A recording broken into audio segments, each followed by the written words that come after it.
Hello અને countdown ઉત્તર પ્રદેશમાં આપનું સ્વાગત છે। આ રાજ્યમાં 80 બેઠકો છે। તે દેશમાં અત્યાર સુધીનું સૌથી મોટું રાજ્ય છે, પરંતુ તે માત્ર મનોવૈજ્ઞાનિક રીતે નિર્ણાયક નથી। આ ચૂંટણી અને દરેક ચૂંટણીમાં તે રાજકીય રીતે ખૂબ જ નિર્ણાયક છે। તેથી અમે સમગ્ર ઉત્તર પ્રદેશમાં વાહન ચલાવવાનું નક્કી કર્યું। અમે વારાણસીમાં શરૂઆત કરી, ફરી એક નિર્ણાયક સ્થળ। તે વડાપ્રધાનનો મતવિસ્તાર છે અને હિન્દુ ધર્મનું હૃદય છે। ઘાટ કોણ જીતશે ચૂંટણી? મોદી। તમે છેલ્લી વાર કોને મત આપ્યો? મોદી। તે પહેલા, મોદી। અને તે પછી? મોદી। આ ચૂંટણીમાં મોટે ભાગે બીજેપી આવશે। ઠીક છે, કદાચ। તમે ક્યાંથી છો? બેંગ્લોર। હું બેંગ્લોરનો છું। તમે બેંગ્લોરથી આવ્યા છો? ઠીક ઠીક। તમે શું વિચારો છો? તમને શું લાગે છે કોણ જીતશે? બીજેપી। બીજેપી? હા। તમે છેલ્લી વાર કોને મત આપ્યો? છેલ્લી વખતે પણ મેં બીજેપીને મત આપ્યો હતો। બીજેપી જીતશે। આ વખતે મોદી જવાના છે। પછી અમે લખનઉ ગયા, જ્યાં યોગી આદિત્યનાથ ઉત્તર પ્રદેશની રાજધાની મુખ્યમંત્રી છે। છેલ્લી વખત અમે મુલાકાત લીધી ત્યાંથી ત્યાં ખૂબ વિકાસ થયો છે। યોગી મોદી સરકાર પાસે અપેક્ષા છે। કેટલાક ભક્તો કહે છે કે રામને મોદી મળી ગયા છે। તમે કેટલા દિવસો સુધી રામ મંદિર કલમ 370 પર આધારિત વોટ માંગશો? તે હવે જૂનું છે। હવે વિચારવા જેવું કંઈ નથી। જેઓ માત્ર સરકારી નોકરી માટે પ્રયાસ કરી રહ્યા છે, તેઓને લાગે છે કે ત્યાં બેરોજગારી છે, અન્ય માટે નહીં। મને મારા માટે કામ કરવા માટે લોકો મળતા નથી। કિંમતો વધી રહી છે, પરંતુ બેરોજગારી મર્યાદા કરતાં વધુ છે। ભ્રષ્ટાચાર આઝાદીથી જ હતો। આપણે નેહરુ પછી બીજેપી, માયાવતી, અખિલેશ યાદવથી ભ્રષ્ટાચાર થયો છે। કોની પસંદગી કરવી, સમજીને પસંદ કરો। જેને અમારો રામ મળ્યો છે તે ચૂંટણીમાં આગળ છે। ત્યારથી મોદી આવ્યા છે, મને નથી લાગતું કે જાતિ કોઈ ભૂમિકા ભજવે છે। મને લાગે છે કે વિકાસ થઈ રહ્યો છે, પરંતુ મારા શહેરમાં વિકાસ નથી। કાનપુરમાં જુઓ તો ત્યાં રસ્તા નથી, ઇન્ફ્રાસ્ટ્રક્ચર નથી, એટલી ગંદકી છે કે તે વધુ ગંદી બની રહી છે। બેરોજગારી ચરમસીમાએ છે અને હવે સર કહી રહ્યા છે કે તેઓ બીજેપીને સમર્થન કરશે। બેરોજગારીમાં કોઈ ફેરફાર થયો નથી। દેશના વિકાસમાં તફાવત જોઈ શકાય છે અને તે જ મહત્વપૂર્ણ છે। આ સરકારમાં કાયદો અને વ્યવસ્થા મજબૂત છે, બીજું કંઈ નથી। વેપારી પુરુષો જેમની પાસે જ્ઞાન છે તેઓ સારી રીતે કરી રહ્યા છે, પરંતુ જે ગરીબ છે, જેઓ ડિજિટલ નથી, તેઓ સમસ્યાનો સામનો કરી રહ્યા છે। ત્યાંથી અમે અયોધ્યા ગયા, સેકન્ડ હેન્ડ સાંભળવાને બદલે લાગણી કેટલી ઊભી છે અને તે ખરેખર જમીન પર કેવી છે તે જોવા માટે। અયોધ્યામાં રામ મંદિરની ઘટનાનો પણ અમને અનુભવ થયો।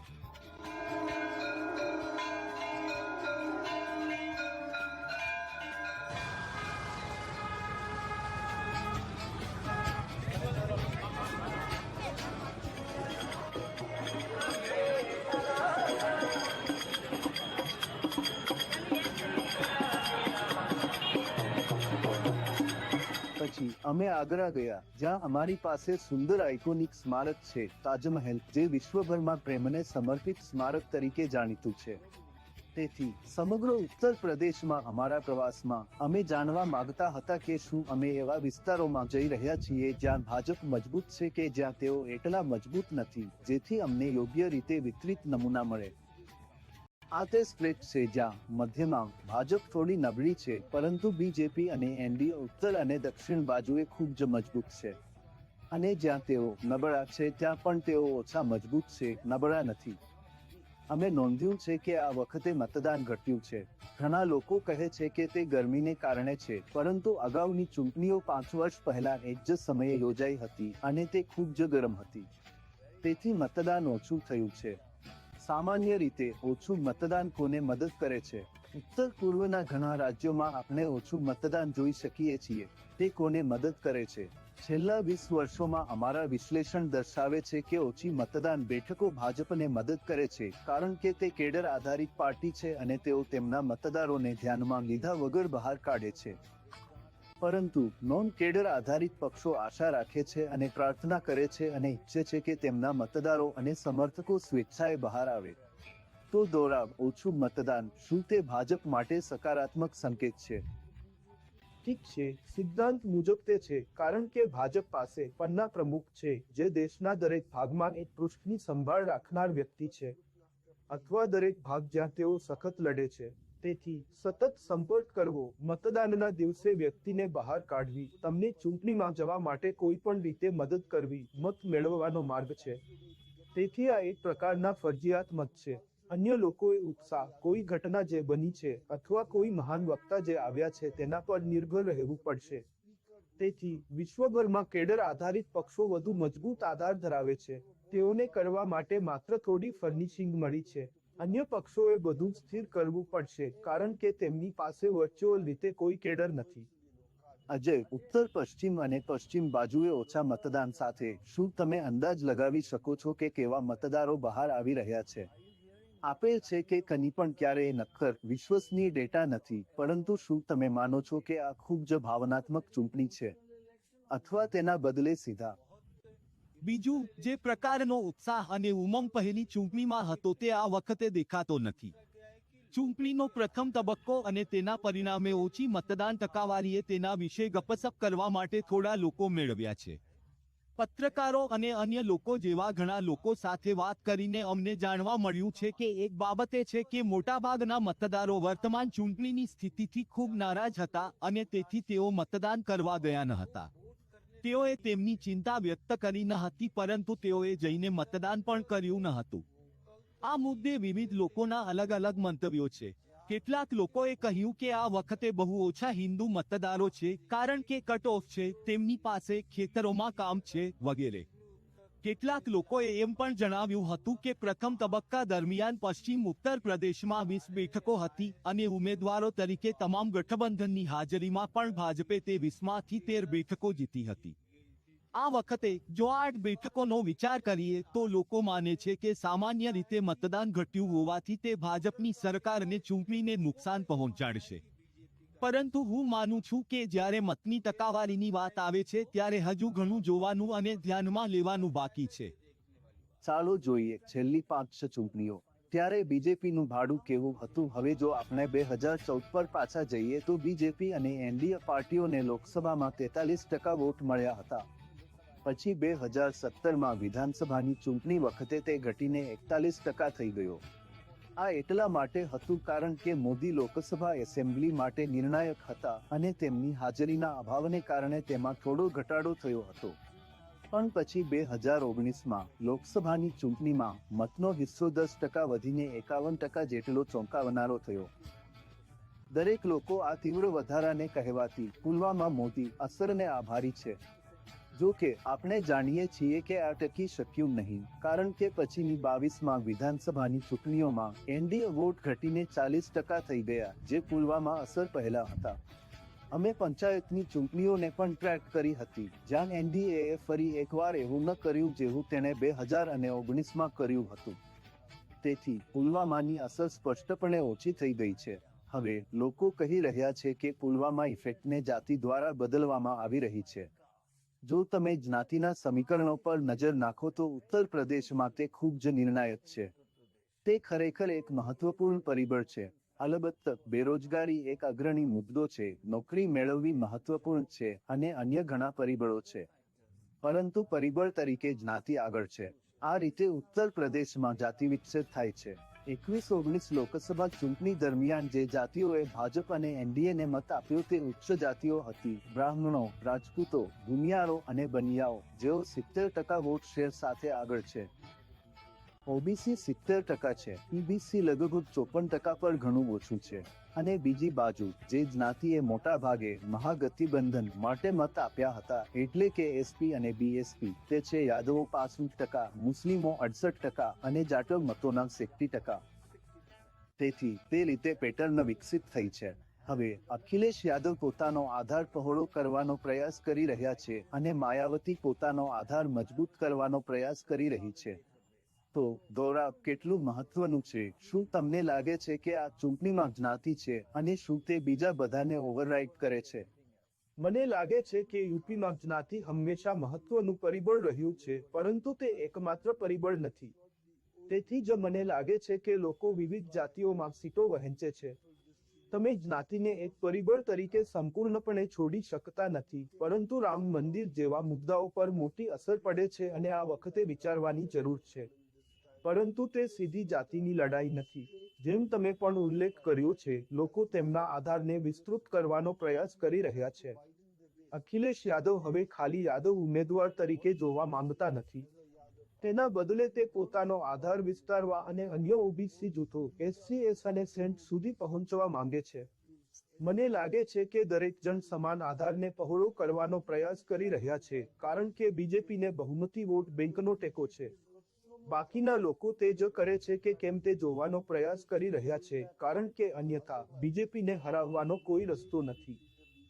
તેથી જ્યારે આપણે અનુસૂચિત જાતિઓ વિશે વાત કરી રહ્યા છીએ, જેઓ ભાજપના સૌથી મોટા સમર્થક નથી, તેઓ ફક્ત ઉત્તર પ્રદેશના દૂરના છેડા, ઉત્તર પશ્ચિમ અને દક્ષિણ પૂર્વમાં ફેલાયેલા છે. આ ભાજપ માટે ભાગ્યશાળી છે, કારણ કે તે સમગ્ર કેન્દ્રીય પટ્ટાને મતો માટે ખુલ્લો રાખે છે. અજય, શું તમને લાગે છે કે આ ચૂંટણીમાં માત્ર જ્ઞાતિના પરિબળનું જ શાસન હશે, અથવા રોજગાર, નોકરી અને આવા અન્ય પરિબળો પણ કામમાં આવે છે? મને લાગે છે કે જાતિ ચોક્કસપણે વધુ પ્રચલિત છે. તેથી ભાજપ જ્ઞાતિ જોડાણ માટે ગંભીરતાથી વિચારી રહી છે અને કામ કરી રહી છે, રાષ્ટ્ર માટે આટલી મહેનત કર્યા પછી પણ, કારણ કે તેઓ યુપીમાં માને છે તેઓ માત્ર જાતિ કોટા દ્વારા જ ચૂંટણી જીતી શકે છે. અખિલેશ યાદવ ભાજપની જેમ જાતિઓને જોડી શક્યા નથી. તેથી બેરોજગારી અને નોકરીઓ જેવા અન્ય મુદ્દાઓને પાછળ છોડીને જાતિ સૌથી મોટું પરિબળ છે.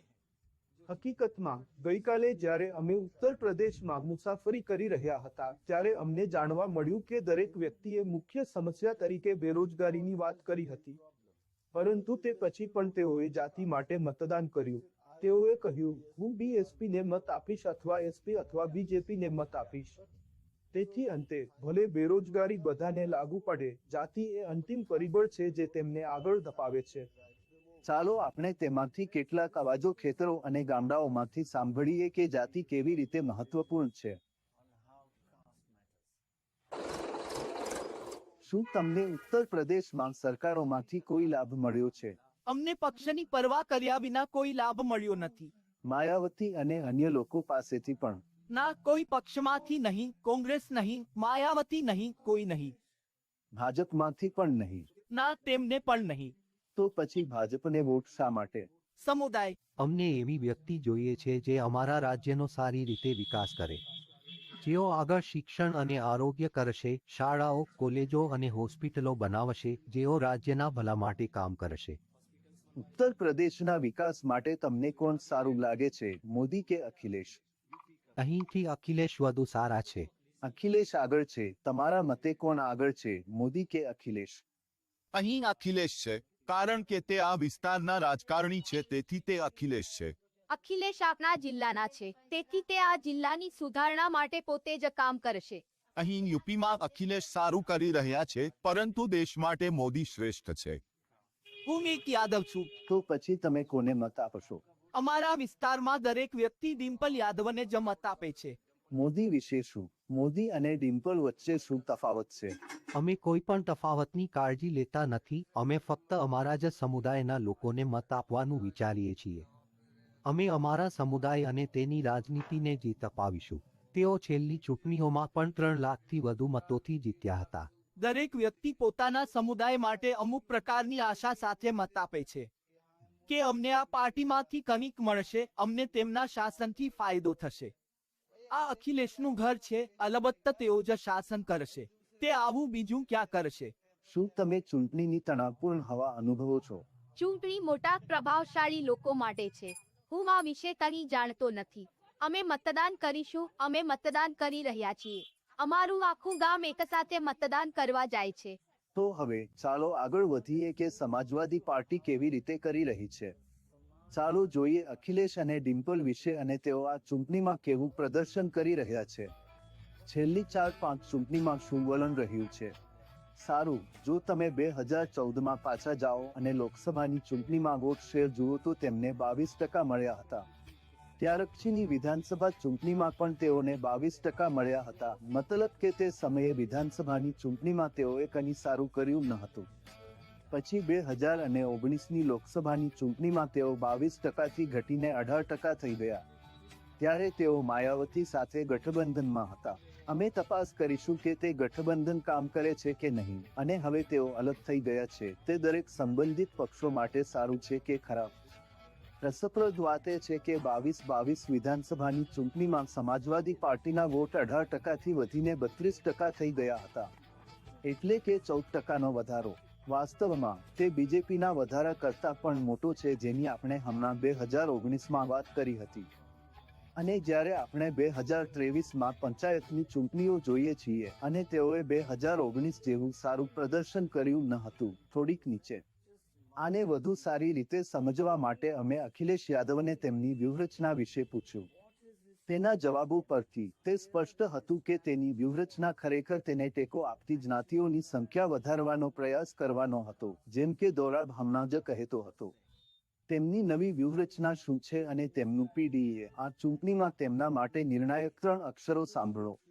જ્યારે નેતાજી અને ભીમરાવે પિછડા અથવા પીડિત વર્ગો, દલિત, અલ્પસંખ્યક વ્યક્તિઓ અથવા લઘુમતીઓના ઉત્થાન માટે અથાગ કામ કર્યું છે, ત્યારે સમાજવાદી પાર્ટીએ હંમેશા આવા આદર્શોને સમર્થન આપ્યું છે.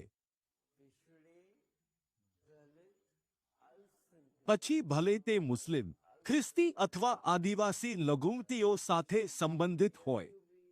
તેમના અધિકારો માટેની લડાઈ એ વર્ષો જૂની લડાઈ છે, જેની તરફ અમે પણ કામ કરી રહ્યા છીએ અને તેમનું પ્રતિનિધિત્વ વધારવા માટે કામ કરી રહ્યા છીએ.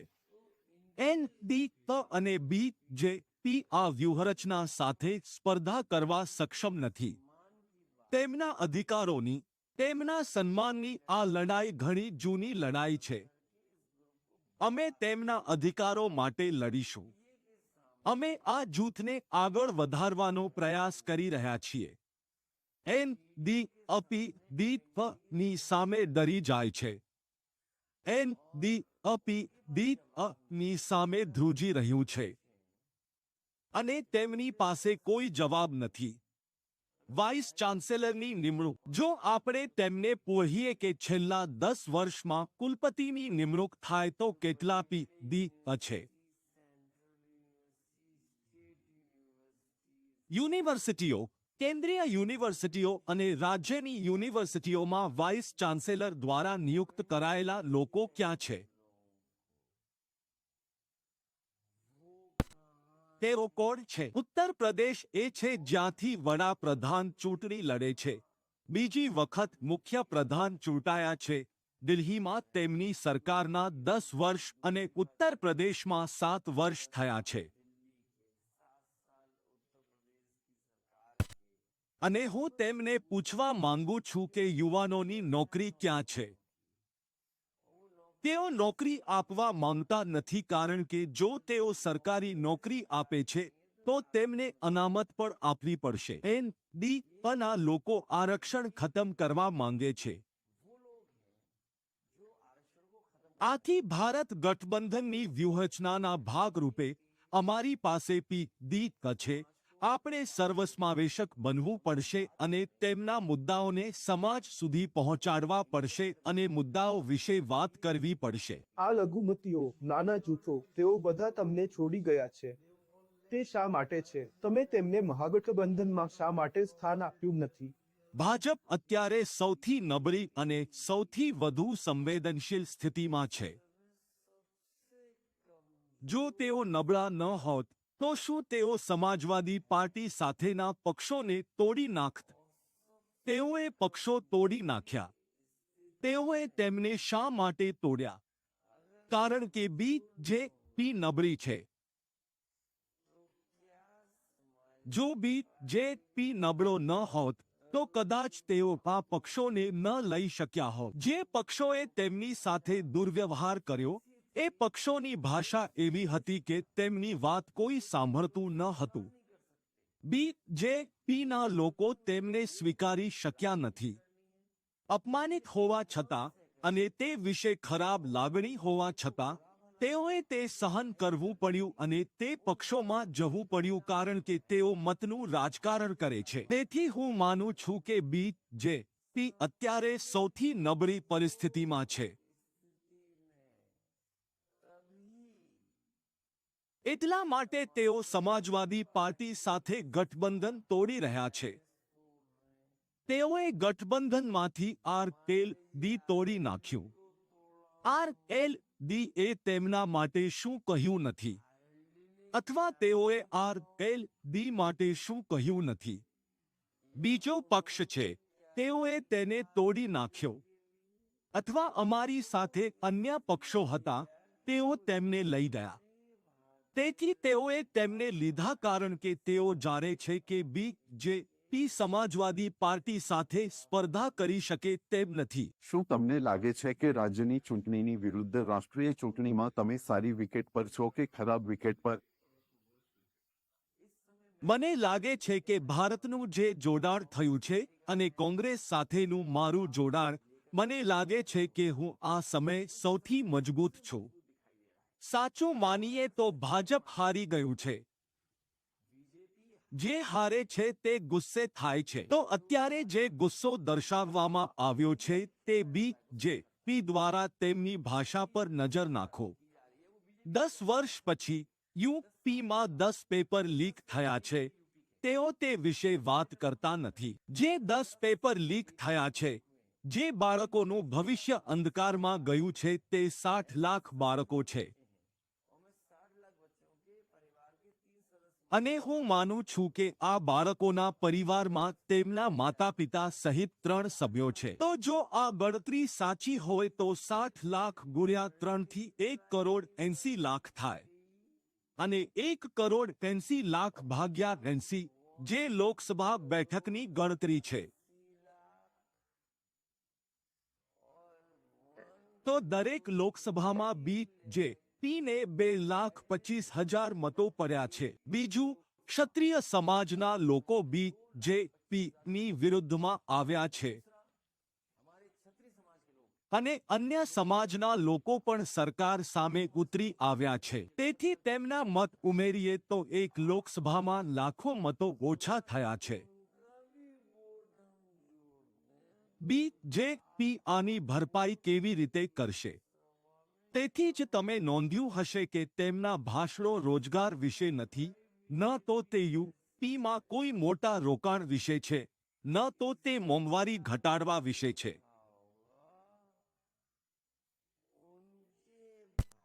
વડાપ્રધાન અહીં રોકાણ મીટમાં આવ્યા હતા.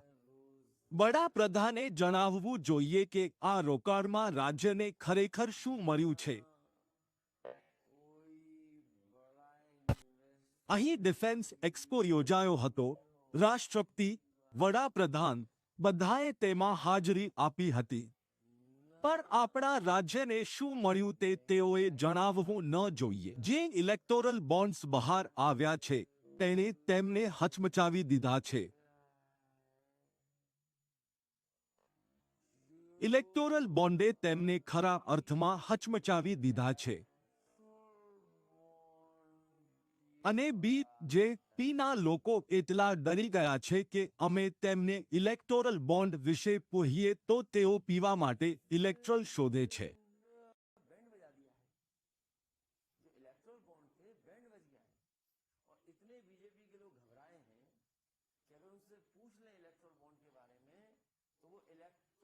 આજુબાજુના લોકો સાથે, ખાસ કરીને યુપીના આ પશ્ચિમ ભાગમાં વાત કરતી વખતે અમને જે ખરેખર મહત્વનું પરિબળ મળ્યું તે કાયદો અને વ્યવસ્થા હતી.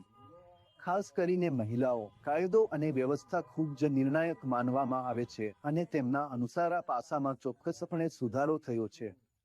મોદી સરકારના કારણે મને લાભ મળી રહ્યો છે. અખિલેશ સરકાર વખતે મુશ્કેલી હતી. મોડી રાત્રે ચાલીને પસાર થવું મુશ્કેલ હતું. પરંતુ હવે કોઈ સમસ્યા નથી. અમે જ્યાં પણ હોઈએ ત્યાંથી પણ અમારા સંબંધીના સ્થાનેથી સરળતાથી મુસાફરી કરી શકીએ છીએ. હવે ભાજપનો સમય આવી ગયો છે. શું તમને બીજેપી ગમે છે? શા માટે? આમાં કોઈ ગુંડાગીરી નથી. શું ગુંડાગીરી બંધ થઈ ગઈ છે? ભાજપના શાસનથી ગુંડાગીરીમાં ઘણો ઘટાડો થયો છે. તે એક મહત્વપૂર્ણ પરિબળ છે. અવતરણ ચિહ્ન. રસ્તા પર લોકોને મારવામાં આવતો હતો, જે ઘટ્યું છે. હાલ નાણાકીય સ્થિતિ કેવી છે? તે સારી રીતે ચાલી રહ્યું છે. હવે બધું શાંતિપૂર્ણ છે. રાત્રે લોકો અમારા ખેતરોમાંથી, અમારા ઘરોમાંથી વસ્તુઓ લઈ જતા, જે હવે બંધ થઈ ગયું છે. શાંતિ છે. તો તમને કોઈ ફરિયાદ નથી? ના સાહેબ, કોઈ નહીં. બિલકુલ ફરિયાદ નથી. વાહ. અત્યારે મોદી નેતૃત્વ કરી રહ્યા છે. શા માટે? કારણ શું છે? તે ખૂબ જ સારી રીતે કામ કરે છે. જે સારી રીતે કામ કરે છે તે પોતાની મહેનતનો લાભ મેળવશે.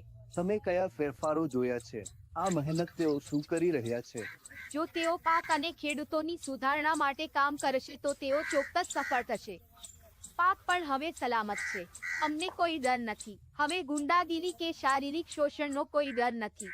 હવે ચાલો બીએસપી તરફ આગળ વધીએ. તે કેવી રીતે કરી રહ્યું છે? તે એકદમ તીવ્ર ઘટાડા પર છે. શું આ ઘટાડો કામચલાઉ હશે કે પછી બસપા બાઉન્સ બેક કરશે? શું માયાવતીને હજુ ચૂંટણીનો જોશ મળ્યો છે? આ તે જેવો દેખાતો હતો. 2014માં માયાવતી અને બસપાને 20% વોટ મળ્યા હતા. વિધાનસભાની ચૂંટણીમાં સંખ્યા વધી હતી. તેઓએ 2014ની લોકસભાની ચૂંટણી કરતાં સ્થાનિક ચૂંટણીમાં સારું પ્રદર્શન કર્યું. તેઓ 20%થી વધીને 22% થયા. પછી 2019માં એમાં એટલો ઘટાડો ન થયો જેટલો સપાએ કર્યો. તે 22%થી ઘટીને 19% પર આવી ગયું. પરંતુ પછી 22 વિધાનસભાની ચૂંટણીમાં બસપાએ ખરેખર ખરાબ પ્રદર્શન કર્યું. તે ઘટીને 13% થયો હતો. તેથી તે 10 વર્ષમાં 22%ના ઊંચા સ્તરથી ઘટીને 13% થઈ ગયું. તાજેતરમાં પંચાયતની ચૂંટણીમાં તેનો કોઈ સારો દેખાવ થયો નથી. તે લગભગ 13% હતો. તેથી અમે માયાવતીના ભત્રીજા, જે હવે બીએસપી નેતૃત્વમાં મોખરે આવી રહ્યા છે, આકાશ આનંદને પૂછ્યું, બીએસપી સાથે શું થઈ રહ્યું છે અને તેમની વ્યૂહરચના શું છે? અમારી વ્યૂહરચના સરળ છે. 2007થી 2012ની સરકાર દરમિયાન અમે જે પણ વ્યૂહરચનાઓનો ઉપયોગ કર્યો હતો, અમે અખંડ ભારતના સ્તરે તેની સમીક્ષા કરી રહ્યા છીએ. અમે એ જ મોડલ લઈ રહ્યા છીએ જે બહેનજી લઈને આવ્યા હતા અને લોકો સુધી લાવી રહ્યા છીએ.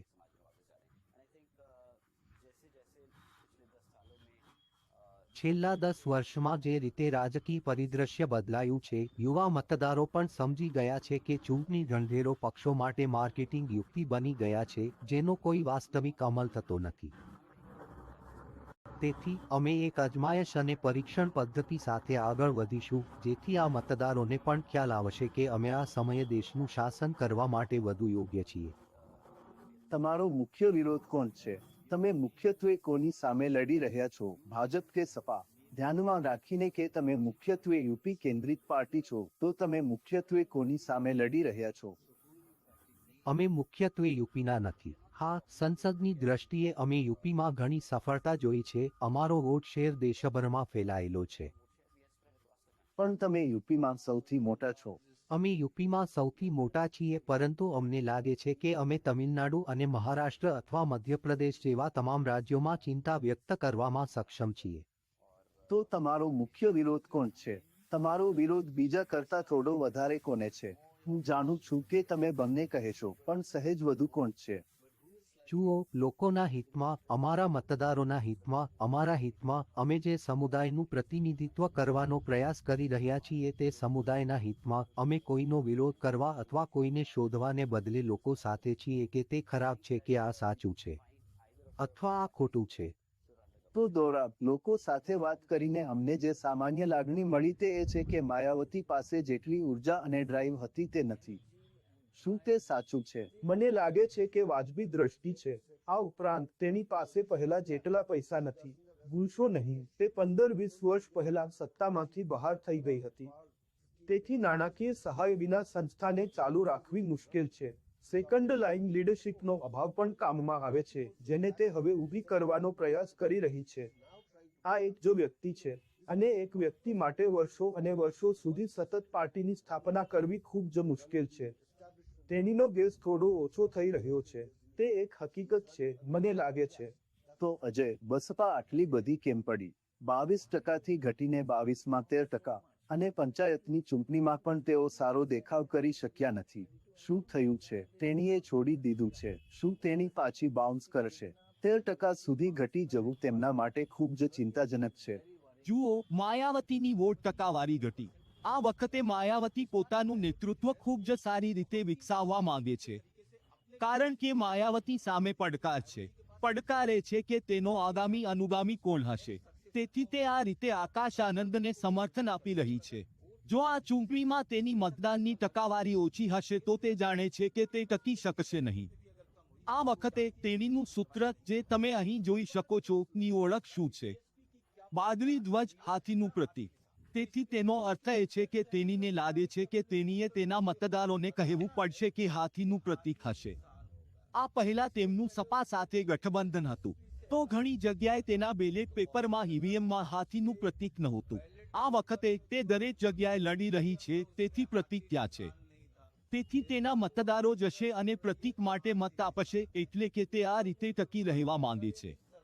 તો 2017ની વિધાનસભાની ચૂંટણીઓ જ્યાં બસપા અને કોંગ્રેસે 5 વર્ષ પછી 23 વિધાનસભાની ચૂંટણીમાં વિનાશક દેખાવ કરતા થોડો સારો દેખાવ કર્યો, તે વચ્ચે શું મોટું પરિવર્તન આવ્યું? આવું જ થયું. તે 5 વર્ષમાં બસપા અને કોંગ્રેસના મતમાં ખરેખર 14% ઘટાડો થયો હતો. અને એ મતો ક્યાં ગયા? તે 14%માંથી 10% સમાજવાદી પાર્ટીમાં ગયા અને 3% ભાજપમાં ગયા અને 1% અન્યને. બીએસપી કોંગ્રેસના 14% વોટના ઘટાડાથી સમાજવાદી પાર્ટીને ખરેખર મદદ મળી. શું 23માં બસપા સાથે ગઠબંધન ન કરવું તે સ્માર્ટ હતું? ઠીક છે, ડેટા દર્શાવે છે કે તે એક સારો નિર્ણય હતો, કારણ કે જ્યારે તેઓ ગઠબંધન હતા ત્યારે આવું જ થયું હતું. વોટ સ્વિચિંગ અને ટ્રાન્સફરમાં સમસ્યાઓ હતી. બસપાના મતદારો સમાજવાદી પાર્ટી તરફ વળ્યા નથી. વાસ્તવમાં જ્યાં સમાજવાદી ઉમેદવારો ઊભા હતા અને બસપાનું સમર્થન હતું, તે ઘણું નબળું હતું. સમાજવાદી પાર્ટીના ઉમેદવારોથી -4%નું અંતર હતું, પરંતુ સમાજવાદી પાર્ટીના મતદારો બીએસપી તરફ વળ્યા. જો તમે બસપાના ઉમેદવારો પર નજર નાખો તો અલબત્ત ફરીથી તે વિસ્તારોમાં સમાજવાદી પાર્ટી દ્વારા સમર્થન આપવામાં આવ્યું હતું, ત્યાં કોઈ સ્વિંગ દૂર નહોતું, માત્ર ખૂબ જ નાનું 0.3% દૂર હતું. સામાન્ય રીતે માયાવતી તેમના મતદારોને તેઓ ઈચ્છે તે દિશામાં દોરવામાં સક્ષમ છે, જ્યારે અન્ય પક્ષો ખૂબ નબળા છે. તેણીએ તેના આધાર પર વધુ મજબૂત ગળું દબાવ્યું હતું. દેખીતી રીતે તે સફળ ન હતી. તે આ વખતે સ્થાનાંતરિત કરી શકી નથી. તે ખૂબ જ વિચિત્ર છે, મારે કહેવું જ જોઈએ. મને વિશ્વાસ કરવો ખૂબ જ મુશ્કેલ લાગે છે, પરંતુ તે બન્યું છે. તેથી કાં તો તેણીના તરફથી પૂરતો ઉત્સાહ નથી અથવા કદાચ મતદારો સ્વિચ કરી રહ્યા નથી. તે કહેવું મુશ્કેલ છે. ચાલો જાદવ અને જાટવો શું કહી રહ્યા છે તે સાંભળીએ કે તેઓ ખરેખર આ વખતે જાટવો પણ સમાજવાદી પાર્ટીને મત આપી શકે છે. આ અમે મેદાન પર સાંભળ્યું છે. અહીં તેઓ અમને જાટવ કહે છે. જાટવ કોને આપે છે વોટ? અમે અખિલેશને જ મત આપીએ છીએ. અખિલેશ, માયાવતી નહીં. ના, માયાવતી નહીં. શા માટે? દરેક વ્યક્તિ અખિલેશને જ વોટ આપે છે, તે અમારી જ્ઞાતિમાંથી છે. તો અખિલેશના શાસન વિશે. અખિલેશના શાસનમાં શાંતિ હતી. શું યાદવને રોજગારીની વધુ તકો આપવામાં આવી હતી? દરેકને સમાન તકો આપવામાં આવી હતી. તેઓ કોઈને વધુ ઓછી લાયકાત ધરાવતા નહોતા જોતા. તેઓ દરેકને સમાન તરીકે જુએ છે. હવે અમારી વાત કોઈ સાંભળતું નથી. હવે તમામ ફેક્ટરીઓ બંધ થઈ ગઈ છે. આપણામાંથી અડધા લોકો ભૂખથી મરી રહ્યા છે. આપણે શું કરવું જોઈએ? જે સમાજનો ઉત્કર્ષ કરે તેને જ મત આપીશું, ખરું નહીં? પણ તમને ઘઉં, ગેસ મળી રહ્યો છે. ગેસ સિલિન્ડર જેવા પ્રોત્સાહનોથી કમી થતું નથી. પહેલા 400ના ભાવ હતા, હવે 1000 છે. સબસિડી હતી પણ તે પણ હવે બંધ કરી દેવામાં આવી છે. હવે દરેક વસ્તુ ખૂબ મોંઘી છે. હવે દરેક વસ્તુ ખૂબ મોંઘી છે. ડીઝલ અને પેટ્રોલના ભાવ આટલા વધી ગયા છે, લગભગ 100 રૂપિયા. તેથી વાંધો નથી. પરંતુ ડીઝલની સમસ્યા આખા દેશમાં છે ખરી. અમને રોજગાર અને સગવડ જોઈએ છે. શાળાઓ પણ સારી નથી. શું શાળાઓ સારી છે? કઈ શાળાઓ? શાળાઓ પણ હવે બંધ થઈ ગઈ છે. દરેક વસ્તુનું ખાનગીકરણ થઈ ગયું છે અને ખાનગી શાળાઓ પણ બંધ થઈ ગઈ છે. આ શાળાઓમાંથી કોઈ ફાયદો થતો નથી. બાળકો કંઈ શીખી શકતા નથી અને પેપર પણ પાસ કરી શકતા નથી. તેઓ પોતાનું નામ કેવી રીતે લખવું તે જાણતા નથી. ખેડૂતોને ભણવા દો, ગરીબોને ભણવા દો. આ બધી મોદીની નીતિઓ છે. અમે તેમને મત આપીશું જે સમુદાયની રક્ષા કરશે. અખિલેશ યાદવ. એમની પત્ની અહીંથી ચૂંટણીમાં ઊભી છે ખરી? હા, ડિમ્પલ અહીંથી ઊભી છે. આ વિસ્તાર ડિમ્પલ યાદવનો વિસ્તાર છે. અમે બધા તેને મત આપીએ છીએ. આ વિસ્તાર એસપીએનો છે. તો ચાલો હવે આ રમતના ચોથા ખેલાડી કોંગ્રેસ પાર્ટી પર એક નજર કરીએ. તે ખરેખર અહીં ખરેખર ગંભીર ઘટાડોમાં ગયો છે. છેલ્લા 5-10 વર્ષનો ટ્રેન્ડ જ જુઓ.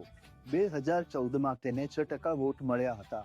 તે વધારે નથી, પરંતુ પછી વિધાનસભાની ચૂંટણીમાં તે વધીને 8% થઈ ગયો. 2019ની લોકસભાની ચૂંટણીમાં ઘટીને 6% સુધી. હવે 22 વિધાનસભાની ચૂંટણીમાં કોંગ્રેસ માત્ર 2% પર આવી ગઈ છે. તે આઘાતજનક રીતે ખરાબ છે. પાર્ટી ધૂંધળી થઈ રહી છે અને વિલીન થઈ રહી છે. પંચાયતની ચૂંટણીમાં પણ તે જરાય સારો દેખાવ કરી શકી નથી. જો તમે બીજેપી પર નજર નાખો તો આઝાદી પછીથી જ બીજેપીનો ઉદય કોંગ્રેસના પતનથી બરાબર વિરુદ્ધ છે. બીજેપીએ તેના ઉદય માટે કોંગ્રેસનો આભાર માનવો જોઈએ અને કોંગ્રેસ માત્ર 2% નીચે આવી ગઈ છે. દરમિયાન ઉત્તર પ્રદેશમાં પ્રાદેશિક પક્ષો વધુ સારી રીતે કાર્ય કરી રહ્યા છે. પ્રાદેશિક પક્ષો એટલે કે બીએસપી અને એસપી, જેઓ ઉત્તર પ્રદેશમાં તેમનો આધાર ધરાવે છે. તેથી કોંગ્રેસના પતનને કારણે બીજેપી વધ્યો છે અને પ્રાદેશિક પક્ષો, સમાજવાદી પાર્ટી અને બીએસપી સમયાંતરે સતત વધ્યા છે.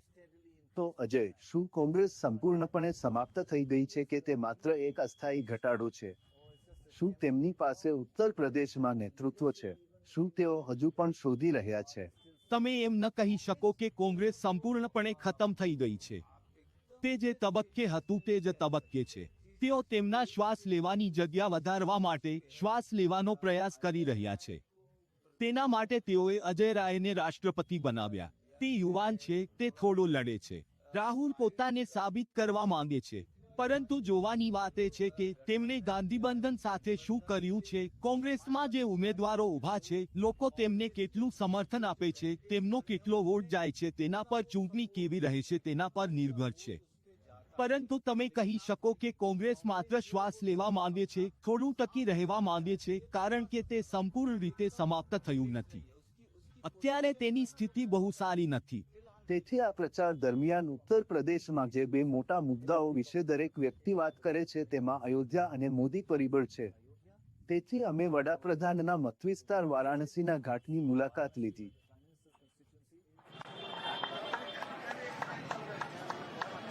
અમે ભાજપને મત આપ્યો છે. અને તમે? મેં ભાજપને મત આપ્યો. મેં બીજેપીને મત આપ્યો. અને આગલી વખતે પણ હું બીજેપીને મત આપીશ. શા માટે તેમને મત આપવો? તેઓ સમગ્ર સમાજના વિકાસ અને સુધારણા માટે કામ કરે છે. તેઓ સમાજ વિશે વિચારતા હોવાથી આપણે પક્ષ વિશે પણ વિચારવું જોઈએ. તે બધા છે. હું મોદીને જ મત આપીશ. તેઓએ વિકાસ માટે ઘણું કામ કર્યું છે. હું અહીં 2019માં આવ્યો હતો અને ત્યારથી લઈને અત્યાર સુધીમાં ઘણું બધું સુધર્યું છે. સ્ટ્રક્ચર્સ, સુવિધાઓ, બધું. મોદી. મેં ભાજપને મત આપ્યો. ભાજપ સિવાય કોઈ જીતી શકે તેમ નથી, તેમની હિંમત નથી. મેં હંમેશા ભાજપને જ સમર્થન આપ્યું છે. જે સમાજ માટે કામ કરે છે તેને જ મત આપીશ. અમને ઘણી બધી ખુશીઓ મળી છે. તેઓએ સમાજમાં ઘણું પરિવર્તન લાવ્યું છે. મંદિરો, મસ્જિદો વગેરે બનાવ્યા છે. 24 રૂપિયા, 38 રૂપિયા, ગમે તે હોય, મને ખર્ચની બહુ પડી નથી, પણ અમને માત્ર સુધારો જોઈએ છે. 2-4 રૂપિયાના વધારાથી કમી નહીં બદલાય એમાં વાંધો નથી. 30 રૂપિયે કિલો ઘઉં 34 રૂપિયે થાય તો શું ફરક પડશે? અને તમે આટલી કમાણી કરો છો? હા, આરામથી. હું એટલું કરવા તૈયાર છું. પરંતુ સમર્થન હંમેશા મોદીને જ રહેશે. તમે અહીં જે ઇન્ફ્રાસ્ટ્રક્ચર જુઓ છો, સરકારે બધું જ બનાવ્યું છે. યોગી આદિત્યનાથ અને યુપી સરકારે બધું જ કર્યું છે.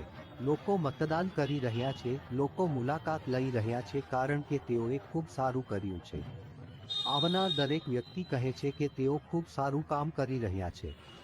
અલબત્ત આગામી ટર્મમાં તેમની સરકાર 100% રહેશે.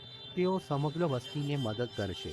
ભાજપ માટે દેખીતી રીતે જબરજસ્ત સમર્થન હતું ત્યારે કેટલીક સમસ્યાઓ અને ફરિયાદો પણ હતી. આ ચૂંટણીમાં કોણ આગળ જઈ રહ્યું છે? આગળ. અમે કંઈ કહેવા માંગતા નથી. આપણે કેમ કંઈ બોલીશું નહીં? સાચું કહું નહીં, મોદી તમને જેલમાં નાખી દેશે. સાચું કહીશું તો જેલમાં જઈશું. જો તે અન્ય લોકોને ફેંકી શકે છે તો મને કેમ નહીં? જો હું સાચું કહું અને મોદી મને જેલમાં ધકેલી દે તો શું? મને જવાબ આપો. જો તે મને જેલમાં ધકેલી દે તો? તે ઠીક છે સાહેબ, કોઈ વાંધો નથી. આપણે આટલા લાંબા સમયથી કામ કરી રહ્યા છીએ ખરા. મને એક સમસ્યા છે, તેથી હું તેમને કહું છું. શાંતિ જાળવો. અમને કંઈ ખબર નથી સાહેબ. જો તેઓ અમને મારી નાખશે અથવા અમને જેલમાં ધકેલી દેશે તો અમારા માટે કોણ લડશે? તેઓ અમને હાથકડી પહેરાવશે, પછી શું? તેઓ તેને મીડિયામાં બતાવશે નહીં. કૃપા કરીને ચૂપ રહો સાહેબ. સમજો, તેઓએ અમારી દુકાનો બંધ કરી દીધી. તેઓ દર્શાવે છે કે તેઓ ગરીબીને નાબૂદ કરવા માંગે છે, તેના બદલે તેઓ ગરીબોને નાબૂદ કરી રહ્યા છે. અમારી પાસે કંઈ નથી. તેઓ દરેક વસ્તુનો નાશ કરી રહ્યા છે. શા માટે? શું થયું? 30 લાખ આપવાનું કહીને ત્યાં બીજી દુકાન બનાવી છે. 30 લાખ ક્યાંથી લાવીશું? અમે ગરીબ છીએ, અમે બોક્સ વેચીએ છીએ.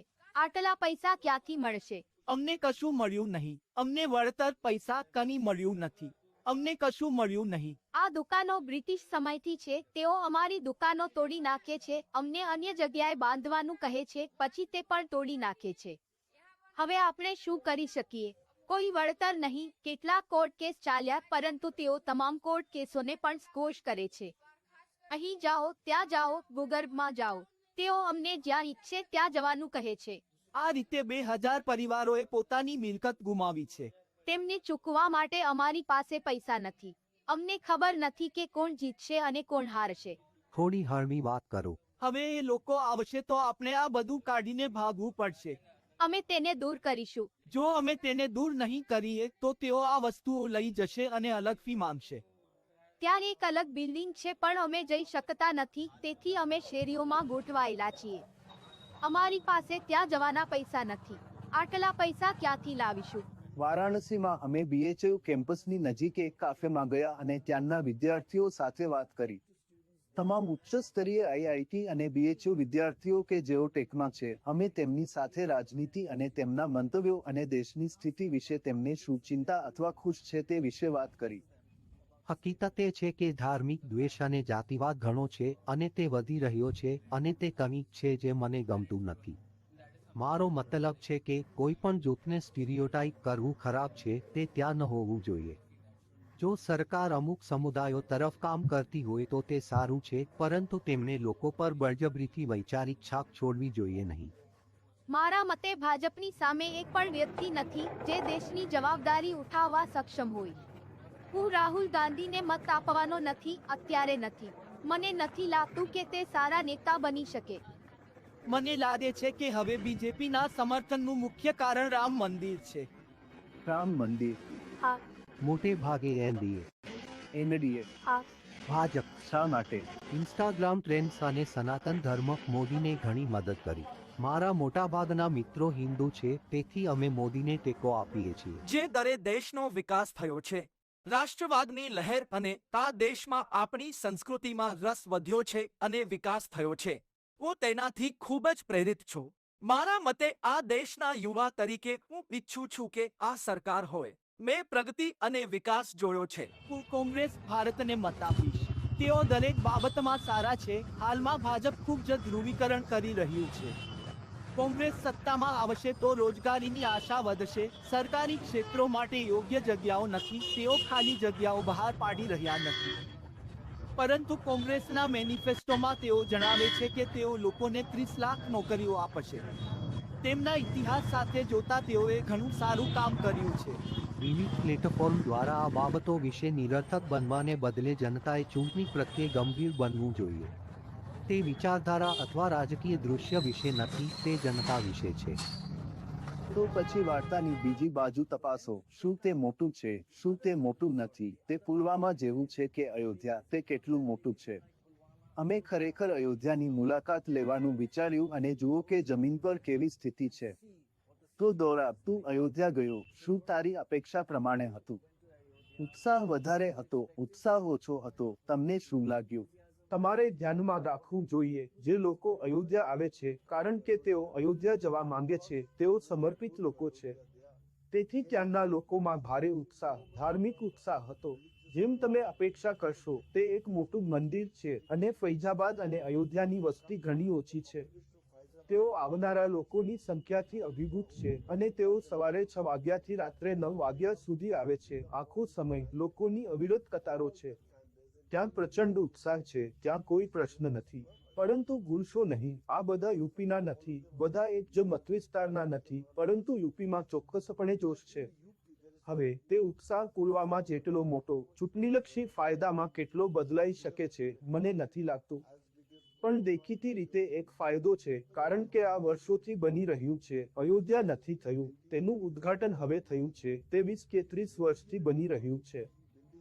તો તમે એકદમ સાચા છો દોરાબ. જે લોકો ત્યાં આવે છે તે કોઈ રેન્ડમ નમૂના નથી. તેઓ ખૂબ જ પસંદ કરેલા નમૂના છે. તેઓએ હજારો માઇલનો પ્રવાસ કર્યો છે, તેમાંના કેટલાક ફક્ત અયોધ્યા આવવા માટે. તેથી તેઓ ખૂબ જ સમર્પિત લોકો છે અને તેઓ ઉત્તર પ્રદેશની બાકીની વસ્તીની લાક્ષણિકતા નથી, દેખીતી રીતે. અને વાસ્તવમાં જો તમે અયોધ્યાના સુંદર લતા મંગેશકર સર્કલ પર જશો તો તમને વધુ સમર્પિત બિન રેન્ડમ નમૂના મળશે. તેમાંના કેટલાકને સાંભળો. एक ही नाम है, जय श्री राम, जय श्री राम। ਅਸੀਂ ਹੋਰ ਵੀ ਕਹਿ ਸਕਦੇ ਹਾਂ, ਜੇਕਰ ਤੁਸੀਂ ਚਾਹੋ ਤਾਂ ਮੈਂ ਉਸ ਦਾ ਨਾਮ ਵੀ ਦੱਸ ਸਕਦਾ ਹਾਂ, મોદી જી। દેશમાં એક જ લહેર છે અને તે છે મોદીજીની. કોઈ શંકા નથી મોદી. અમે મોદીને સમર્થન આપીશું, તેમાં કોઈ શંકા નથી. માત્ર મોદીજી. પણ મોદીજી કેમ? તમે આ બધો વિકાસ જોઈ શકો છો, તે બધા માટે જવાબદાર છે. તેથી સ્વાભાવિક રીતે જ અમે તેમને જ મત આપીશું. માત્ર મોદી છે. તમે મને એવો બીજો ઉમેદવાર ન બતાવી શકો જે ભારતનું ભવિષ્ય ઉજ્જવળ કરવા સક્ષમ હોય. મોદી. તેમણે દેશ અને દેશવાસીઓ માટે ઘણું કામ કર્યું છે અને હજુ પણ તેમને ઘણું કામ કરવાનું બાકી છે. તો માત્ર મોદી. ચૂંટણીમાં બીજેપી આગળ છે। હું અયોધ્યાનો વતની છું। પ્રથમ અને અગ્રણી આપણા ભગવાન રામ આવે છે। વાત સાચી, પણ રાજકારણ ચૂંટણીમાં કોણ આગળ છે? તે યોગી છે, મોદી છે। સમગ્ર દેશમાં બીજેપી અગ્રેસર છે। મને લાગે છે તેનું કારણ એ છે કે તેમનો મુદ્દો હિન્દુ ધર્મ છે। તેઓએ હિન્દુત્વ અને તેની પ્રગતિ માટે શ્રેષ્ઠ કામ કર્યું। યોગી, મોદી, બીજું કોણ? પરંતુ તેઓ શા માટે આગેવાની કરે છે? ખૂબ જ સ્પષ્ટ કારણોસર। તેમનું કામ સારું છે। અયોધ્યા પહેલા ક્યાં હતી અને આજે ક્યાં પહોંચી ગઈ છે। શું તમે વોટ કરશો? હું ઉંમરનો નથી, પરંતુ મારો પરિવાર મતદાન ચોક્કસ કરશે। હું આ વખતે ચોક્કસ મતદાન કરીશ। તેથી તમે તે અવાજો સાંભળ્યા અને તેમની લાગણી, તેમની ભક્તિ અને ખાસ કરીને રામ મંદિરની અંદર ઉર્જા અને લાગણીઓનું પ્રમાણ એકદમ અસાધારણ છે। પણ અજય, હું તને એક વાત પૂછવા માંગતો હતો। એક વાત જેનાથી મને દુઃખ થયું તે એ હતું કે મંદિરની આજુબાજુના માત્ર 1 કિલોમીટરમાં આટલી ગરીબી હતી, ઘરોની જાળવણી ખરાબ હતી, તેમને કોઈ મદદ આપવામાં આવી ન હતી, વગેરે। તમે આ મંદિરમાં જઈ રહ્યા છો જ્યાં લોકોએ સેંકડો અને સેંકડો કરોડો ખર્ચ્યા છે। શા માટે તેઓ તેની આસપાસના ઘરોમાં ખર્ચ કરી શક્યા નહીં? મંદિરની આજુબાજુ 1, 2, 3 અતિવાસ્તવવાદીઓ અંતરે પણ ઘણી ગરીબી છે અને તે ખરેખર દુઃખદ દૃશ્ય હતું। તેથી જ્યારે તમે અયોધ્યા જશો ત્યારે તમને ચારે બાજુ ગરીબી દેખાશે। તમે જોશો કે ત્યાંના લોકો માટે મંદિર બનાવવામાં આવ્યું હતું, પરંતુ તેમના માટે રોજગાર વધારવામાં કે તેમના જીવનધોરણમાં વધારો થયો હોય અથવા તો કોઈ પણ પ્રકારનો પ્રયાસ કરવામાં આવ્યો ન હતો। સરકાર કહે છે કે જ્યારે મંદિર બનશે, પર્યટન આવશે, ત્યારે ઉત્થાન પોતાની મેળે થશે। પણ એ ઉત્થાન ક્યારે થશે? કેવા પ્રકારની રોજગારી હશે? શું તેઓ તેમના ઘરમાં ગેસ્ટ હાઉસ બનાવશે? તેઓ કેવા પ્રકારની વસ્તુઓ કરશે? આ અંગે ભારે ચર્ચા ચાલી રહી છે। તેમના માટે કોઈ રોડ મેપ નથી। તેમની ગરીબી કેવી રીતે ઘટાડવી? મંદિર એ ચૂંટણીનો મુદ્દો છે। એવું જ કર્યું છે ત્યાં, જે દેખાય છે ત્યાં।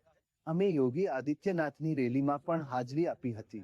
ફક્ત સાંભળો તે શું કહેવા માંગે છે। અયોધ્યા અને કાશીએ તેમનું લક્ષ્ય પ્રાપ્ત કર્યું છે। હવે તમારો વારો છે। તમારે હવે વિકાસ માટે ભીખ નહીં માંગવી પડશે, કારણ કે આગ્રાને પણ હવે એરપોર્ટ મળવાનું છે અને આગ્રાને પણ હવે ગંગા નદીનું પાણી મળી રહ્યું છે। હર ઘર નળ યોજના પણ અમલમાં છે। ભાઈઓ અને બહેનો, તમે જોયું હશે કે રામનવમીના દિવસે ભગવાન રામને સૂર્ય તિલકથી અભિષેક કરવામાં આવ્યો હતો, ખરું ને? એક તરફ કોંગ્રેસ, સમાજવાદી પાર્ટી, બહુજન સમાજવાદી પાર્ટી આ બધા હતા। તેઓ અમને પૂછતા હતા કે ભગવાન રામનો જન્મ અયોધ્યામાં થયો હોવાના પુરાવા શું છે। તેઓ એમ પણ કહેતા હતા કે ભગવાન રામ અને ભગવાન કૃષ્ણનું અસ્તિત્વ નથી। પરંતુ હવે મોદીજીના કારણે તેઓ નિષ્ફળ ગયા છે। તેમનું જુઠ્ઠાણું બહાર આવ્યું છે। મોદીજીના કારણે સદીઓથી ચાલી રહેલા સંઘર્ષનો ઉકેલ આવી ગયો છે અને રામ મંદિર ફરી એકવાર સ્થાપિત થયું છે। લોકો જે પરિબળો વિશે વાત કરતા હતા તેમાં એક મોદી અને યોગી બે મોટી હસ્તીઓ હતી। તેમની વચ્ચેની ગતિશીલતા શું છે? તેમની પાસે ઘણા બધા સિદ્ધાંતો હતા। અજય, મોદી અને યોગીના આ સંબંધો વિશે તમે શું સાંભળો છો? યોગી અને મોદી વચ્ચેના સંબંધો ઘણા સારા છે.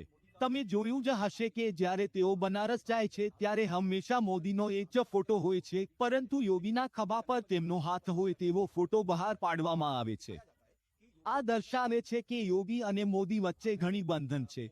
એવી અફવા છે કે જો મોદીને 300થી વધુ બેઠકો મળે તો યોગી ઉત્તર પ્રદેશના મુખ્ય પ્રધાન નહીં રહે. તેને દૂર કરવામાં આવશે. આ અંગે રાજપૂત સમાજમાં ભારે ફફડાટ ફેલાયો છે. તેમની એક મોટી પંચાયત હતી જ્યાં તેઓએ તેને હટાવવાની જાહેરાત કરી હતી. પશ્ચિમ ઉત્તર પ્રદેશની ચૂંટણીના પ્રથમ તબક્કામાં તે જોવા મળ્યું હતું અને તેઓ કહેતા હતા કે આ કારણે તેઓ ભાજપને મત નહીં આપે. મોદીજી યોગીને મહત્વ નથી આપી રહ્યા. ગુજરાત વન અમિત શાહનું પણ નાટક હોઈ શકે. તો શું જો તેઓ યોગીજીને વાસ્તવિકતામાં હટાવે તો? જો એવું થશે તો બળવું થશે. ઠાકુર લોબી ગુસ્સે થશે. અમારી પંચાયત રાજસ્થાન અને ગુજરાતમાં થઈ છે. ઠાકુર સમુદાય વિશાળ છે, તમે જોતા જ હશો. ફતેહપુર સિકરીમાં લોકો આનો વિરોધ કરી રહ્યા છે. અમારી ગ્રામ પંચાયત ખૂબ પ્રભાવશાળી છે. અમારા સમર્થનથી વિધાનસભા મંત્રી જીતે છે. તે ફતેહપુર સિકરી વિસ્તારમાં સૌથી મોટી ગ્રામ પંચાયત છે. મોદીજી અમિત શાહની તરફેણ કરી રહ્યા છે. જ્યારે મોદી વય મર્યાદા એટલે કે 665 વર્ષની મર્યાદાને કારણે હવે શાસન કરી શકશે નહીં, ત્યારે અમિત શાહ સત્તામાં આવશે, યોગીજી નહીં. અમે આનાથી ડરી ગયા છીએ. અમારે ભાજપને બતાવવાની જરૂર છે કે જે લોકોએ તેમને સત્તામાં બેસાડ્યા છે તેઓ તેમને પણ હટાવી શકે છે. અખિલેશ યાદવની જેમ છેલ્લા 15 વર્ષથી એક પણ યાદવે તેમના માટે સમર્થન છોડ્યું નથી, માયાવતી સાથે પણ. એ જ રીતે અમે પણ યોગીજી માટે અમારું સમર્થન છોડવા નહીં દઈએ. યોગીજી વડાપ્રધાન બનશે. તે ખૂબ જ સારું કામ કરી રહે છે. અમિત શાહ સારી પસંદગી છે, પરંતુ યોગીજી વધુ સારા છે. જ્યારે લોકો ખુદ યોગીજીને ઈચ્છે છે તો પાર્ટી તેમને સત્તામાં બેસાડવાની ફરજ પડશે. અમે યોગીજીને આગામી વડાપ્રધાન તરીકે જોવા માંગીએ છીએ. જનતા તેમને સાથ આપશે. અમે નાના લોકો છીએ, સાર્વજનિક છીએ, પરંતુ અમે યોગીજી માટેના અમારા સમર્થનથી ક્યારેય પીછેહટ કરીશું નહીં. સરકારમાં તે આપણી ઓળખ છે અને આપણે તેમાં આપણી જાતને જોઈએ છીએ. એવું નથી કે મોદીજી સારું નથી કરી રહ્યા, પરંતુ ભાજપે યોગીજીને સાથે રાખીને આગળ વધવું પડશે. ઠાકુર યોગી આદિત્યનાથ એક ક્ષત્રિય રાજપૂત છે અને તેમણે પોતે કહ્યું છે કે તેઓ આ રીતે જન્મ્યાનો ખૂબ જ ગર્વ અનુભવે છે. ફતેહપુર સિકરીની વસ્તી મુખ્યત્વે ક્ષત્રિયોની છે અને તેઓ બધા યોગીજીને મત આપશે. તેઓએ મંદિર બનાવ્યું, પરંતુ છેલ્લા 500 વર્ષથી આપણા રાજપૂત ભાઈઓ પગડી કે તેમની જુત્તી પહેરી શકતા નથી. યોગી મહારાજ દ્વારા અમારું સ્વાભિમાન પાછું લાવ્યું છે. અમે ભાજપના નાયબ મુખ્યમંત્રી શ્રી બ્રજેશ પાઠક સાથે મુલાકાત કરી અને તેમને આ તમામ વિવિધ મુદ્દાઓ વિશે પૂછ્યું. આ તો તેમને કહેવું હતું. અમે લોકો સાથે શેરીઓમાં મતદારો સાથે વાત કરી રહ્યા છીએ. તેઓ શું કહે છે તે જોઈ રહ્યા છીએ અને માત્ર રાજપૂતો જ ચૂંટણીને લઈને અને યોગીને કેવી રીતે દૂર કરવામાં આવશે તે અંગે થોડી ચિંતિત છે. ના, આવી કોઈ પરિસ્થિતિ ઊભી થશે નહીં. અફવાઓ ફેલાઈ રહી છે, પરંતુ તે માત્ર અફવાઓ છે, વધુ કંઈ નથી. બધું બરાબર ચાલી રહ્યું છે. વિપક્ષોએ આ અફવાઓ ફેલાવી છે અને તેઓ સારી રીતે પકડી શકતા નથી. શું તે બધી અફવા છે? હા, અફવા અને તેનો કોઈ આધાર નથી. જ્યારે શિવરાજ ચૌહાણ ચૂંટણી જીત્યા અને તેમને પદ છોડવાનું કહેવામાં આવ્યું ત્યારે શું? શાસન અને ફરજોમાં આવા ફેરફારો થતા રહે છે. હું 2004માં સંસદ સભ્ય હતો, પછી હું રાજ્યસભામાં જોડાયો અને હવે હું વિધાનસભાના સભ્ય, તેથી ફરજોમાં આવા ફેરફારો થતા રહે છે. કોણ મોટું બળ છે, મોદી કે યોગી? મોદી છે. મોદી વૈશ્વિક સ્તરે પ્રિય રાજકારણી છે અને તેમના કારણે દેશની આંતરરાષ્ટ્રીય સ્તરે ઓળખ થઈ છે. ગરીબોના વિકાસ માટેની તેમની નીતિઓ પાયાના સ્તરે દરેક વ્યક્તિ સુધી પહોંચી છે. ગરીબ માણસને શું જોઈએ છે? ખોરાક અને આશ્રય. તેથી હવે તે લાખ સુધી 0 પેમેન્ટ ગેરંટી સાથે ઘર, ગેસ કનેક્શન, મફત વીજળી કનેક્શન મેળવી રહ્યો છે. તેને આગળ લઈ જઈને મોદીજીએ 70 વર્ષથી વધુ વયના લોકોનો પણ સમાવેશ કર્યો છે. તે છે આયુષ્માન ભારત ગેરંટી. શું અયોધ્યા પુલવામાની જેમ ચૂંટણીનો મુદ્દો છે, રાજકીય રીતે? અયોધ્યા એક અલગ વિષય છે. તે આસ્થાનું સ્થાન છે. દુનિયાના લોકો ત્યાં જઈને માથું નમાવે છે. રામ મંદિરના નિર્માણ બાદ ભારતનો લેન્ડસ્કેપ બદલાઈ ગયો છે. લોકો માને છે કે બીજેપીએ જે વચન આપ્યું હતું, મોદીજીએ જે વચન આપ્યું હતું તે તેમણે પૂરું કર્યું છે. બીજેપીની રચના, રામ મંદિરનું નિર્માણ, કલમ 370 હટાવવાથી સમાન નાગરિક સંહિતા અમારા મેનિફેસ્ટોમાં છે અને અમે તે દરેકને પૂર્ણ કરી રહ્યા છીએ. તમારા રાજ્યમાં લગભગ 20% મુસ્લિમ છે અને તમે એક પણ ટિકિટ આપી નથી. મેં 2009માં રાજનાથ સિંહને આ પ્રશ્ન પૂછ્યો હતો, પરંતુ આજે પણ એવું જ છે. ના, તે એવું છે. હું તને કહીશ, લોકશાહીમાં જ્યારે આપણે ચૂંટણીમાં જઈએ છીએ ત્યારે આપણે જીતનું માપદંડ નક્કી કરીએ છીએ. તેથી જે જીતી શકે છે અમે તેમને અમારા ઉમેદવાર બનાવીએ છીએ. ભલે તેઓ ગુનેગાર હોય. ગુનેગારો નથી. પારદર્શિતા અને નિષ્પક્ષતા સાથે બીજેપીએ લોકોના ઇનપુટ સાથે પરિમાણો ઘડ્યા છે. અમારી પાર્ટીમાં કોઈ ગુનેગાર નથી. પણ મને કહો, તમારામાં બીજેપી એટલો મજબૂત છે, તમારી પાસે ડબલ એન્જિન સરકાર છે, તો શા માટે સાથી પક્ષોને લાવી રહ્યા છો? આરએલડીની જેમ તે તમારી સાથે નહોતું, પણ હવે જ્યારે આપણે મોટા વિચાર પર કામ કરીએ છીએ, જેમ કે વિકસિત ભારતના મોદીજીના ઠરાવ, ઘણા રાજકીય પક્ષો અને સામાજિક સંગઠનો પોતાને બીજેપી સાથે જોડવાનો પ્રયાસ કરી રહ્યા છે. લોકો માને છે કે મોદીજીમાં ભારતને વિકસિત રાષ્ટ્ર બનવા તરફ લઈ જવાની ક્ષમતા છે અને તેઓ આમ કરી રહ્યા છે. આ પહેલી સરકાર છે જ્યાં અમે મોદીજીની ગેરંટી વિશે વાત ફેલાવવા માટે દરેક ઘરમાં વાહનો મોકલ્યા છે. આ ચૂંટણીમાં ઈમાનદારીથી કહો કે તમારો મુખ્ય વિરોધ કોણ છે? અખિલેશ યાદવ, પ્રિયંકા ગાંધી કે રાહુલ ગાંધી? વિપક્ષી નેતા કોણ છે? ફક્ત એક વ્યક્તિનું નામ આપો. આ લોકો લડવામાં અસમર્થ છે.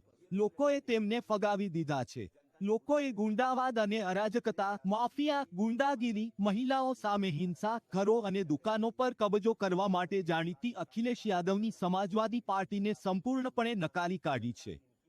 કોંગ્રેસ પાર્ટી શૂન્ય છે. કોંગ્રેસ પાર્ટીના ભ્રષ્ટાચારને લોકો ભૂલ્યા નથી. ઉત્તર પ્રદેશ AI અને બે લોકો હજુ પણ ભ્રષ્ટાચારના ગડબડની યાદ કરે છે જેમાં તેઓ હતા, અને તેમની પાસે કોઈ જમીન નથી. વિરોધ મુક્ત ઉત્તર પ્રદેશ. હું કહી શકું છું કે લોકોએ સમાજવાદી પાર્ટી અને ભારત ગઠબંધનને સંપૂર્ણપણે નકારી કાઢ્યું છે. હવે મુસ્લિમ મતનું શું? મુસ્લિમો વસ્તીના લગભગ 17.7% છે, જે દેશના ઉચ્ચ ટોચના 5 રાજ્યોમાં ઘણું વધારે છે. તો અહીં ઉત્તર પ્રદેશમાં શું સ્થિતિ છે? સારું, પ્રથમ, મુસ્લિમો વાસ્તવમાં માત્ર 2 પ્રદેશોમાં છે, ઉત્તર પશ્ચિમ અને પશ્ચિમ, જ્યાં તેમના મત લગભગ 32% છે. અને આ વિસ્તારમાં જ્યાં મુસ્લિમ મતો છે, હકીકતમાં સમગ્ર ઉત્તર પ્રદેશમાં જ્યાં પણ મુસ્લિમ મત છે ત્યાં ભાજપને એક નસીબદાર ફાયદો છે, અને તે છે મુસ્લિમ મતોનું વિભાજન. જો તમે બિન ભાજપ મુસ્લિમ મતો પર નજર નાખો, જે મુસ્લિમ મતોમાં સૌથી વધુ છે, તો તે 60% સમાજવાદી પાર્ટીમાં અને 40% અન્ય પક્ષોમાં વહેંચાયેલું છે. તે 60-40 વિભાજન છે, જેથી મુસ્લિમ મતો વિભાજિત થયા છે. અને વધુ શું છે, દોરા, અમને જે જાણવા મળ્યું તે એ છે કે જ્યાં મુસ્લિમો સંખ્યામાં ખૂબ જ મજબૂત છે, તે વિસ્તારમાં હિન્દુ એકત્રીકરણ છે, ખરું? હા, કારણ કે મને લાગે છે કે એકવાર મુસ્લિમ વોટ 30% પ્લસ થઈ જાય, તેનાથી વધુ, મને લાગે છે કે ત્યાં હિન્દુ એકીકરણ છે. અને તમે હંમેશા જોશો કે એક જ સીટ પર એક કરતાં વધુ મુસ્લિમ ઊભા છે. તેથી એક તરફ મુસ્લિમ મત વિભાજિત છે અને બીજી તરફ હિન્દુ એકત્રીકરણ છે. તેથી બીજેપી તમામ મુસ્લિમ બહુમતીવાળી બેઠકો પર એટલી ખરાબ રીતે કામ કરતું નથી. તે તદ્દન સારી છે. તો અજય, શું આ વખતે મુસ્લિમ મતો ફરી વિભાજિત થશે કે પછી મોટાભાગે એસપી કે કોંગ્રેસની પાછળ જશે કે પછી બીએસપી ને જશે? જમીન પર શું લાગણી છે? અગાઉની ચૂંટણીઓમાં આપણે જોયું કે જ્યાં માયાવતી હતા, જ્યાં ભારત ગઠબંધન માટે એસપી અને કોંગ્રેસના ઉમેદવારો હતા, જ્યાં તેઓએ મુસ્લિમ ઉમેદવારોને મત આપ્યો હતો, માયાવતીએ પણ મુસ્લિમ ઉમેદવારને મત આપ્યો હતો. અને જો મુસ્લિમ ઉમેદવાર બીએસપીના વિજેતા બને છે, તો એવું સાંભળવામાં આવે છે કે જોવામાં આવે છે કે મુસ્લિમ મત બીએસપીને જઈ શકે છે અને ભારત ગઠબંધન છોડી શકે છે. જો આ સ્થિતિ વિભાજનની આવે તો તે જોઈ શકાય છે, કારણ કે આ રીતે માયાવતીએ ઠપકો આપ્યો છે કે તેમણે ત્યાં મુસ્લિમ ઉમેદવારને મત આપ્યો છે. જો આપણે મુસ્લિમ ઉમેદવારને જોઈએ તો તે ભારત ગઠબંધન સાથે છે, તે ત્યાં મતદાન કરશે, પરંતુ જ્યાં પણ તે બીએસપી ઉમેદવારને જીતતી સ્થિતિમાં જોશે, કારણ કે ખાસ કરીને પશ્ચિમ ઉત્તર પ્રદેશ અને પૂર્વાંચલના કેટલાક જિલ્લાઓમાં જ્યાં મુસ્લિમ અને દલિતનું કોમ્બિનેશન ખૂબ જ મજબૂત છે. જો તે જગ્યાએ બીએસપીએ પોતાનો ઉમેદવાર તે રીતે આપ્યો છે તો તે બીએસપીમાં જઈ શકે છે અને બીએસપી ત્યાં પણ સીટ મેળવી શકે છે, તેમાં કોઈ શંકા નથી. તેથી મુસ્લિમ મત આ બંને જગ્યાએ જઈ શકે છે જ્યાં પણ તે બીજેપીને જીતતી સ્થિતિ જોશે. પરંતુ ઘણીવાર હા તેઓ વિજેતાને મત આપવા માંગે છે, પરંતુ તેઓ બધા અલગ અલગ મંતવ્યો ધરાવે છે. અંતે તે વિભાજિત થાય છે. તેથી અજયે જે પરિસ્થિતિનું વર્ણન કર્યું છે તે કદાચ બદલાયું નથી. મુસ્લિમ મત હજુ પણ વિભાજિત થઈ શકે છે, કદાચ 60-40 નહીં, કદાચ 80-20, પરંતુ કોઈ પણ વિભાજન અલબત્ત બીજેપીને મદદ કરે છે. એક છેલ્લી નજર અને અમે સમાપ્ત થવાના છીએ. મતદાન પરિબળ જુઓ.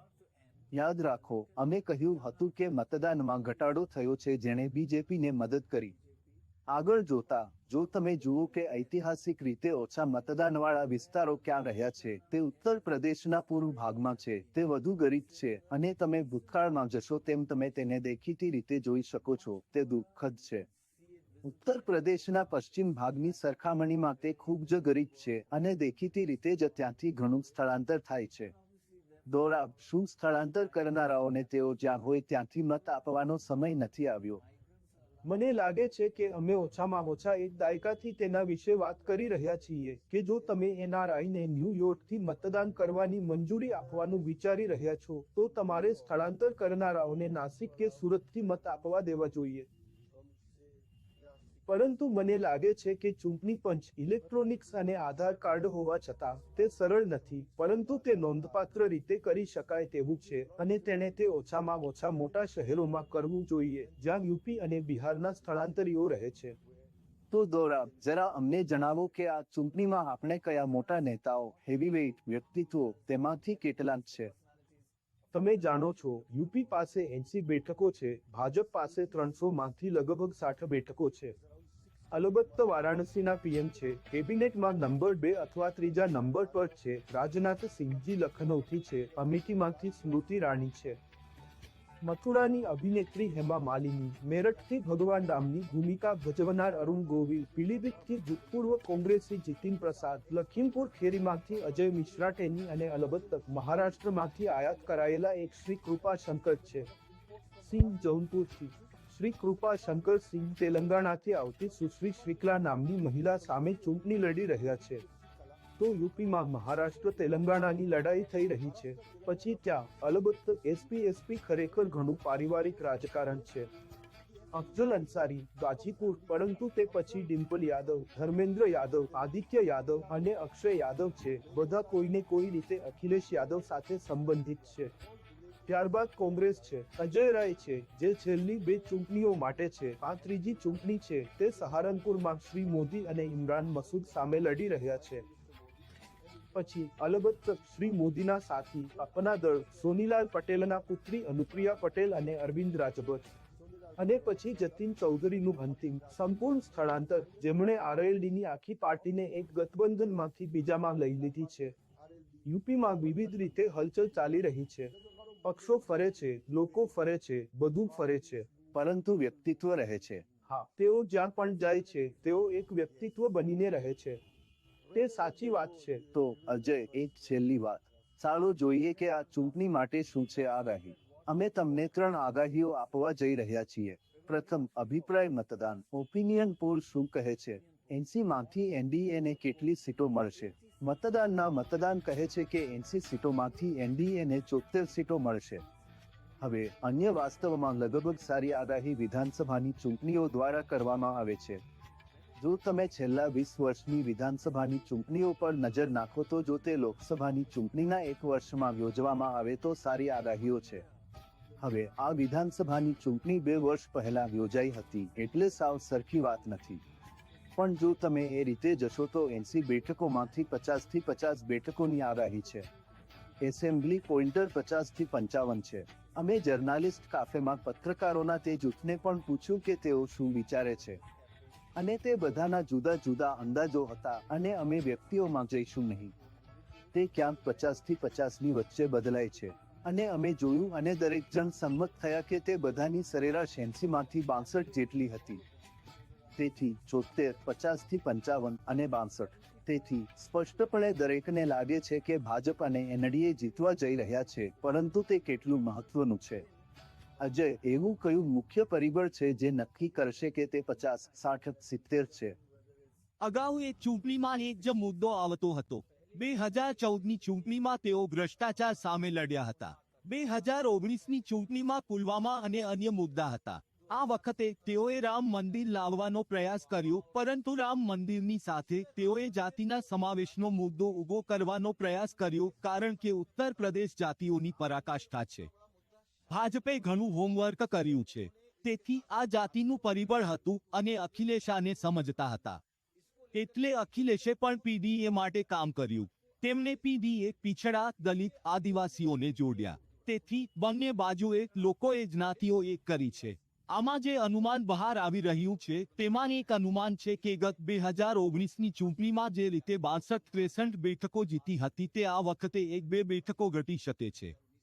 કારણ કે લોકોમાં આવી વસ્તુઓનો ડર છે, તેથી તે ઘટાડી શકાય છે અથવા તે સમાન રહી શકે છે.